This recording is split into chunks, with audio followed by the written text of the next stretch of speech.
अध्यक्ष जीतू जराती भाजपा कार्यालय पर पिछड़ा वर्ग आरक्षण के विषय पर विभिन्न बिंदुओं पर को लेकर उन्होंने एक पत्रकार वार्ता का आयोजन किया। वार्ता में नगर अध्यक्ष गौरव रणदीवे और मीडिया प्रभारी रितेश तिवारी उपस्थित रहे। वार्ता में जराती ने कहा कि नगरीय निकाय और पंचायत चुनाव बिना ओबीसी आरक्षण किए जाने के संबंध में आए सुप्रीम कोर्ट के फैसले पर मध्य प्रदेश सरकार न्यायालय से आग्रह करेगी। मध्य प्रदेश में ओबीसी आरक्षण के साथ ही पंचायत और स्थानीय निकाय चुनाव संपन्न हो। साथ ही उन्होंने बताया कि बिना ओबीसी आरक्षण के नगरीय निकाय और पंचायत चुनाव कराए जाने की वर्तमान परिस्थिति कांग्रेस के कारण निर्मित हुई है। मध्य प्रदेश में तो 27% ओबीसी आरक्षण के साथ पंचायत चुनाव प्रक्रिया चल ही रही थी और सरकार द्वारा इसके अंतर्गत वार्ड परिसीमन, वार्डों का आरक्षण, महापौर तथा अध्यक्ष का आरक्षण, मतदाता सूची तैयार करना आदि समस्त तैयारी कर ली गई। यहां तक कि ओबीसी और अन्य उम्मीदवारों द्वारा नामांकन भी दाखिल कर दिया गया, लेकिन कांग्रेस इसके विरुद्ध हाई कोर्ट और सुप्रीम कोर्ट गई, जिससे होने वाले चुनाव प्रभावित हुए। इस तरह न्यायालयीन प्रक्रिया में उलझाकर ओबीसी हितों को कुचलने का काम कांग्रेस ने किया है। मध्य प्रदेश सरकार ने आयोग बनाकर सुप्रीम कोर्ट में बताया था कि 48% से ज्यादा ओबीसी मतदाताओं की औसतन संख्या मध्य प्रदेश में है। उन्होंने कांग्रेस पर आरोप लगाया और कहा कि कांग्रेस ने विधानसभा में 2019 को मध्य प्रदेश लोक सेवा आरक्षण संशोधन विधेयक में भ्रामक और असत्य आंकड़ा प्रस्तुत किया कि अन्य पिछड़े वर्ग की प्रदेश में आबादी मात्र 27% है। ये कांग्रेस का वो असली ओबीसी विरोधी चेहरा है जो मध्य प्रदेश की विधानसभा के दस्तावेजों में सदैव के लिए साक्ष्य बन गया है।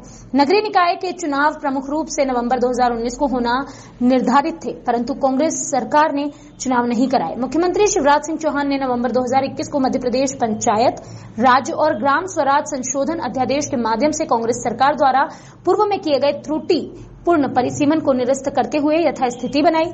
मुख्यमंत्री चौहान जो स्वयं पिछड़ा वर्ग से आते हैं, उन्होंने स्वयं आकर माननीय उच्चतम न्यायालय के उपरोक्त निर्णय में संशोधन कराए जाने का प्रयास किया। भाजपा पिछड़े वर्ग के आरक्षण के साथ शीघ्र चुनाव कराना चाहती है। चुनाव कराए जाने और अन्य पिछड़ा वर्ग के आरक्षण के साथ चुनाव कराए जाने का पुरजोर प्रयास भारतीय जनता पार्टी कर रही है। और ओबीसी को उन्होंने पकड़ करके अपने पक्ष में लाने का कार्य किया। इसका सीधा सीधा हम लोगों ने देखा कि पूरा भांडा फोड़ हो चुका था। आगे चल करके परिस्थितियां बनी कि सरकार उनके पास रही नहीं, उनके कारनामों के कारण सरकार चली गई। सरकार जाने के बाद जब ये चुनाव होने की परिस्थितियां बनी तो हम ये भारतीय जनता पार्टी शुरू से मांग कर रही है। हम अभी भी कह रहे हैं कि चुनाव ओबीसी के और आरक्षण के अंदर ही होना चाहिए, क्योंकि मध्य प्रदेश में अगर अनुसूचित जाति, जनजाति, सामान्य सबको हटा दिया जाए तो आज भी मध्य प्रदेश में लगभग 70% से ज़्यादा वोटर ओबीसी का आता है, पिछड़ा वर्ग का आता है।